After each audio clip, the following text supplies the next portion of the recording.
In 1987, a revolutionary African president was gunned down in a coup backed by foreign interests. His name was Thomas Sankara. 36 years later, in the same country, a new young military leader arises, and many say he's picking up Sankara's fight. So who really killed Thomas Sankara? What role did France, the US, and Libya play? And is Burkina Faso finally reclaiming its revolution?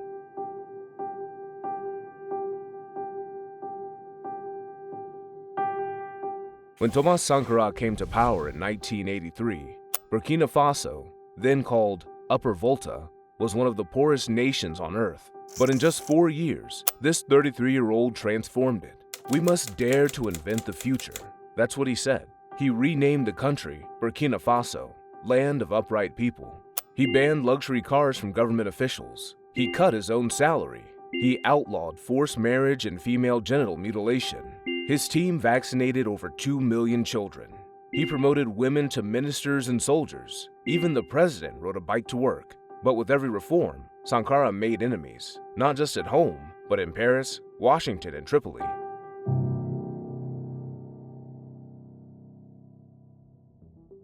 In 1984, Sankara publicly rejected loans from the IMF, and in 1987, at a summit of African leaders, he said, "Let us say we will not pay this debt, not with our sweat, not with our blood."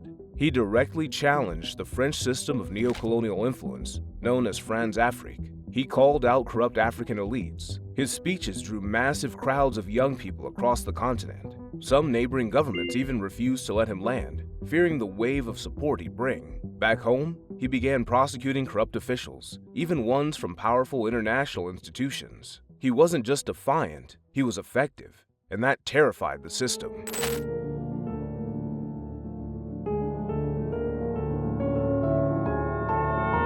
On the evening of October 15, 1987, Sankara was in a meeting with 12 of his closest advisors. A commando unit from the Presidential Guard, led by Blaise Compaoré, Sankara's former friend, stormed the building.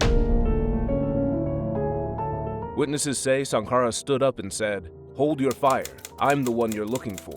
13 people were shot. Only one survived, by pretending to be dead. Compaoré took power within hours. Sankara's death was ruled natural. The press was silenced. Thousands of Sankara's supporters were arrested, tortured, or disappeared.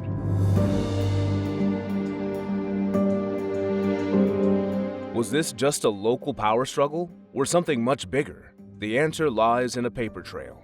In 2000, French researcher François-Xavier Versave wrote, "The elimination of Thomas Sankara is undoubtedly the founding sacrifice." Foccart and Gaddafi's entourage agreed in 1987 to replace a leader too honest and too independent. Liberian mercenaries tied to Charles Taylor were reportedly in Ouagadougou that day. CIA records show connections to Compaoré's inner circle.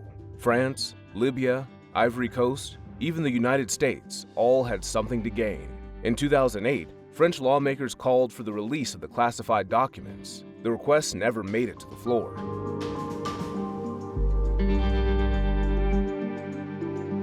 In 2006, the UN Human Rights Committee ruled in favor of Sankara's family. It called for an investigation.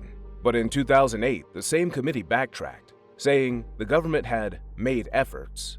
Those efforts? A revised death certificate and a cash offer to the family. They refused. Compaoré ruled until 2014, when mass youth protests, inspired by Sankara's legacy, forced him to flee. In 2022, he was convicted in absentia for Sankara's murder. In 2022, another young army captain rose to power in a coup. His name is Ibrahim Traoré. Just 34 years old, he denounced imperialism, called for African unity, and demanded Western troops leave his country. He speaks Sankara's language. He expelled French forces. He built Sankara's mausoleum. He aligned with neighboring states and challenged the West. Some call him Sankara with a gun. Whether Traoré lives up to the legacy is still unknown. But for millions of young Africans, the revolution Thomas Sankara started, it never ended. While revolutionaries can be murdered, you cannot kill ideas. That's what Sankara said. And today, from classrooms in Dakar to protests in Ouagadougou, his voice is still heard. Because you can kill a man, but you can't kill the truth.